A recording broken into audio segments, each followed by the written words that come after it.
Bien, el otro acontecimiento de trascendencia institucional durante la presidencia de Mitre, como verán, son muchos, porque realmente es una presidencia que tuvo a su cargo varios temas fundacionales prácticamente, ¿sí? Y el otro tema es la reforma constitucional de 1866.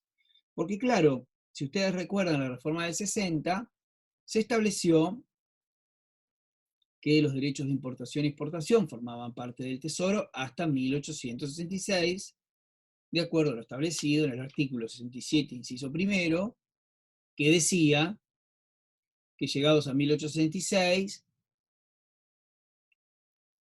los impuestos de exportación, es decir, lo que vendemos, dejarán de ser nacionales sin poder ser provinciales. Es decir, si no pueden ser nacionales ni provinciales, es que no se van a cobrar más, ¿no? El sueño de todos los exportadores, el sueño de los ojeros, ¿no? Como verán siempre, el tema de las exportaciones es un tema arduo en la historia argentina. Bueno, habíamos llegado a 1866, y lo que hizo el Poder Ejecutivo fue interpretarlo de una manera diversa, es decir, que no vencía la facultad el 1 de enero del 66, sino que iba a vencer esa facultad al 31 de diciembre de 1866, con lo cual se ganó todo el año 66, mientras tanto reformaban la Constitución. Era muy importante esa reforma constitucional porque eh, digamos, todo lo que aportaba los derechos de importación y exportación significaban una parte sustancial del presupuesto nacional, ¿sí? Y además nos encontrábamos en guerra, en ese momento estábamos en guerra con Paraguay, ya le he mencionado 2 veces, fíjense, esa guerra empezó en el 65 y terminó en el 68. Y por supuesto, un gobierno nacional que se queda sin reservas es prácticamente inviable el país. Ahora fíjense la paradoja, porque en 1860 Mitre y los porteños propusieron que debían cesar esos ingresos. Y ahora que está en el gobierno, quiere que esos ingresos continúen. ¿Sí? Es lo de siempre. Cuando están en la oposición dice una cosa y cuando están en el gobierno dicen otra. Nunca pensaron tal vez que en 1866 le iba a tocar gobernar y que se iba a dar cuenta que no tenía medios para hacerlo. Y que el único medio que en verdad moviliza a todos son los ingresos de divisas por parte del comercio exterior. Bueno, la Cámara de Diputados aprueba la declaración de necesidad de la reforma. La aprueba con los 2/3 de los presentes. Se calculó sobre 2/3 de los presentes, ¿eh? Aquello que exigía el artículo 30 de la Constitución Nacional, igual que en 1860.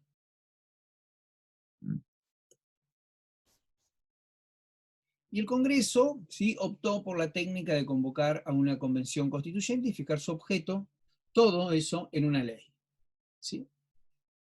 Entonces, por ley, se declaró la necesidad de la reforma, se estableció que el objeto a reformar era solo el artículo 4 y el 67.1,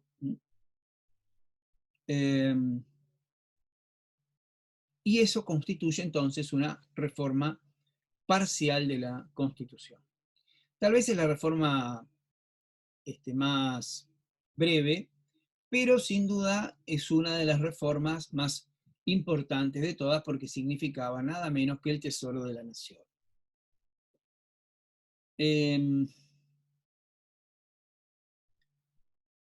Esto dividió bastante al país porque los autonomistas porteños, al igual que los federales de Entre Ríos,